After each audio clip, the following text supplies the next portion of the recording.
Hello everyone. In this video, I'm going to show you an awesome way that you can connect with your students, have social interaction, have some fun with them, and bring some humor and life and really a human side of things into your lessons as we are super virtual and doing this whole e-learning and distance learning situation, and things are a little bit different. So the tool that I'm going to be showing you is a video conferencing and chat tool called Google Hangouts Meet. You might have heard of it before. It's pretty similar to Zoom or GoToMeeting, anything along those lines. But what's awesome about Google Hangouts Meet is that we can have our students use it really easily. They can dial in using a phone number or a cell phone if maybe they don't have reliable internet. They can use their Chromebook if they would prefer that, or their laptop, so it's web-based as well. And there's awesome accessibility features built in too.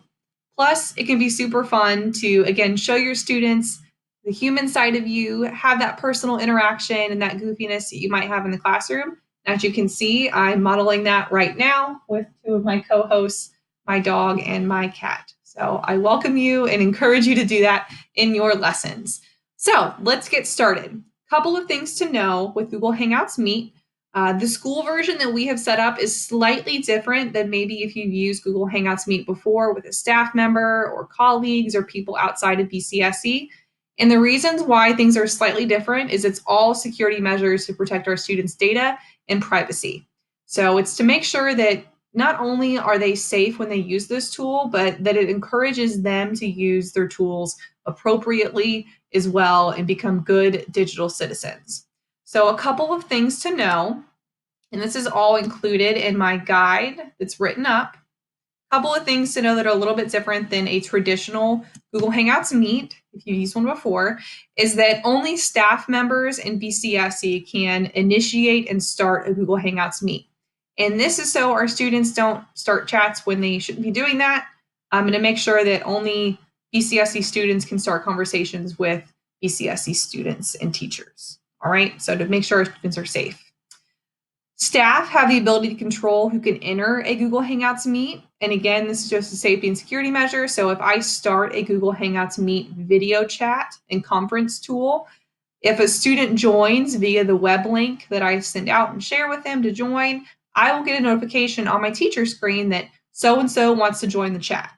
And the reason why I get that is as soon as students try to use that web link, it asks them to sign in with their BCSE Google account. So they'll need to know that. And that's just, again, to make sure that the students are who we think they are when they join.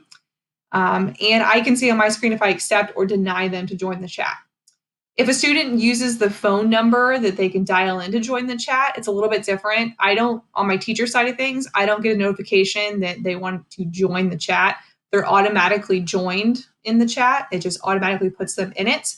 But if I want to at any point in time, I can remove a user from the chat. So if maybe the caller is a parent or guardian, they're confused, or they're being loud on the phone, I can mute them or I can remove them if I need to and then have them rejoin at any point in time.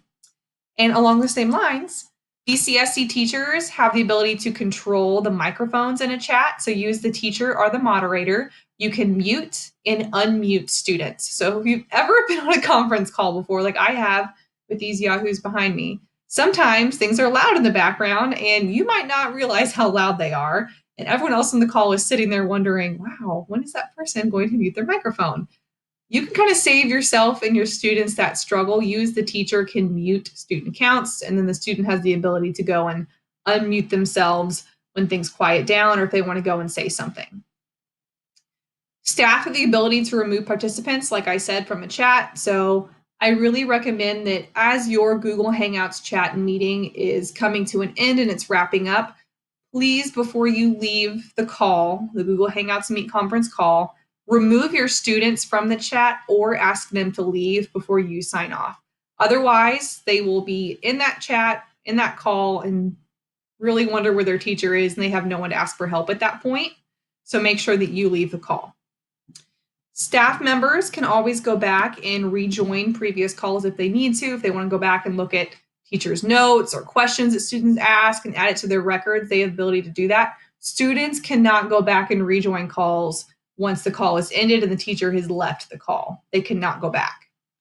Staff members can also record and save Google Hangouts calls for future reference if they need to. So that's just some general tips that are slightly different than just the basic version of Google Hangouts Meet and just an adult-only staff version of it. It's a little bit different when we have kids on here. So without further ado, I'm going to show you how you can use this tool. The key thing and the fastest way to get to Google Hangouts Meet is you can type in the URL here, which is meet.google.com, and you'll be taken to this screen. My little shortcut that I prefer to use is if I'm on Chrome, which is probably the best browser for this tool, and I open up a new tab. Over here, there's this little waffle menu called the Google Apps. I click that and I scroll a little bit. Meet is right there. So it's just really quick to get to and I don't have to type anything. And it pulls it up. To start a meeting, I'll click here, join or start meeting. And I have to give it a nickname. You can leave it blank, but I like to give it one so I remember what this call is. So if I try to go back and look at my past calls, I remember what this one was. So we'll test call 3 March. And it starts the call.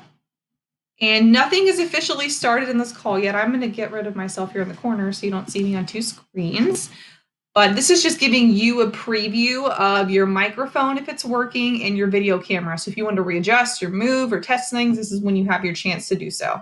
Whenever I'm ready, I'll do join now. And here is the information I would share with my students for them to join. So I can share with them this information. I can copy it right here. It tells me it's copied to my clipboard. I can go onto It's Learning, or if I'm having my students use Google Doc as a resource, it's there. And my students now have the information to join the call. I can close this. And if I need to find that join information again, over here with the name of my call, if I click up, there's my join info. All right. Basic call settings here. If I want to mute myself, that's how I do it. If I want to get rid of my video camera, it's gone. Now it's back. If I want to end the call, it's here. Awesome thing about Google Hangouts Meet is there's auto closed captions that you can turn on. So if I turn on automatic closed captioning, it will start captioning for me, and it does blur out any words that it thinks are inappropriate and does a pretty good job of tracking what you're saying. I can turn those on. I can toggle them back off. If I want to present my screen, I'll do this here and I'll select what part of my screen I want to present, and I do have to click it here for it to actually use it. I'm not going to do that right now because I'm currently using another presentation software to record this, Screencastify, and I don't want it to mess up. So you still have my recording. That's how I could present.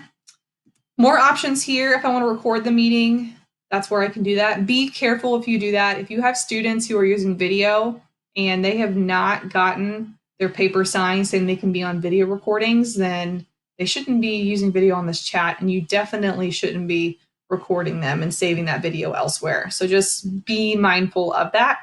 I can change my layout here if I want to be able to see more of my students. The sidebar is kind of a good layout. Turn on captions again. Settings is just picking what microphone and video camera you want to use if you want to change that. And again, report some issues there if I need to. Top toolbar here, if I had other people on this call, it would show all of their pictures. If I click a person, if I can just click me, I get to pin it to the top, and that means that on my screen and on my student screen, my webcam up here is at the top and it won't scroll out as other people say things. So on Hangouts Meet, if it picks up on someone else's microphone and that person's not presenting, then it shows their screen as they talk. So it can be a little crazy if you have a lot of people on a call and everyone's talking, it will keep going through all the different webcams. So I like to pin things here at the top so I can kind of keep that as my focus. Chat is where you can share information and talk with everyone on the call. Share links and resources there if you need to. And then this shows all of the people on a call. So I'm going to have another person join to show you what the student side of things is really quickly.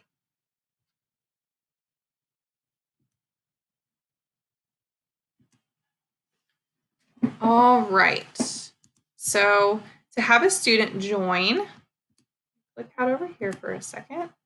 I'm going to copy my link. I'm signed in as a student on another browser, so I'm going to do that real quickly.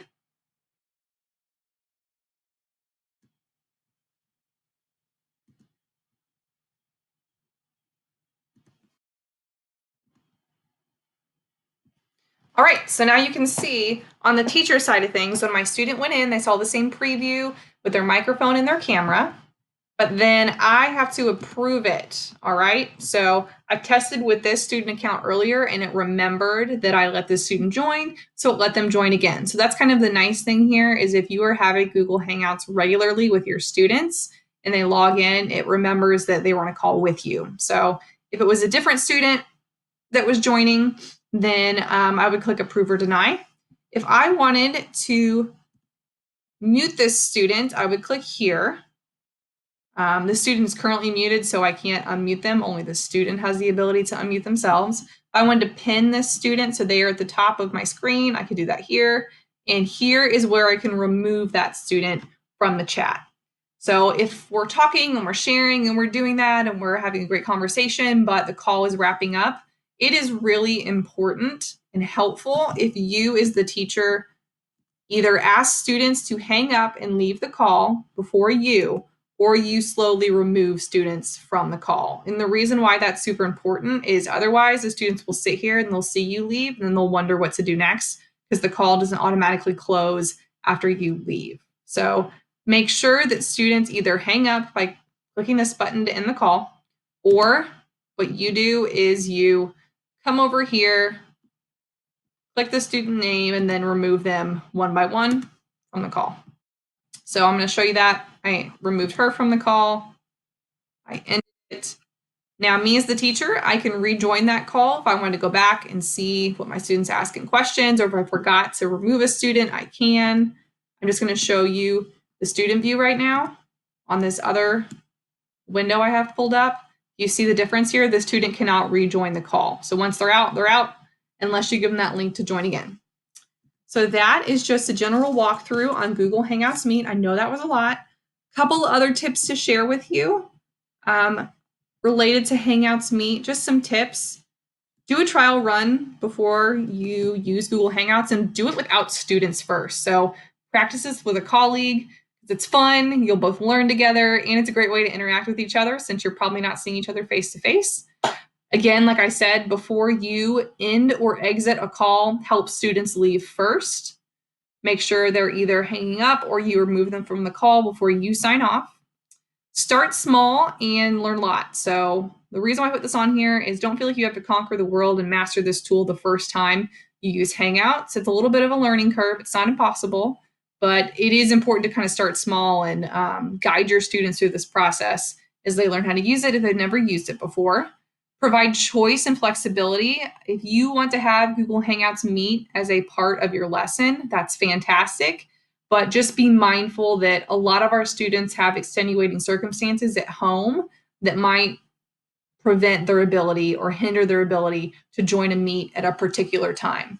So if you want to use a Meet or Hangouts Meet as a part of your lesson, put other choices out there so students don't have to be on at a certain time, or offer a Hangouts Meet multiple times during the day so students have choices and flexibility there, so no one gets left out. And then lastly, have fun. It's a great way to see your students and connect with them again, and to talk with them. And if you have any questions or have ideas for using this tool, feel free to share. We love to get new ideas and share them out with other teachers. Have fun and happy lesson planning.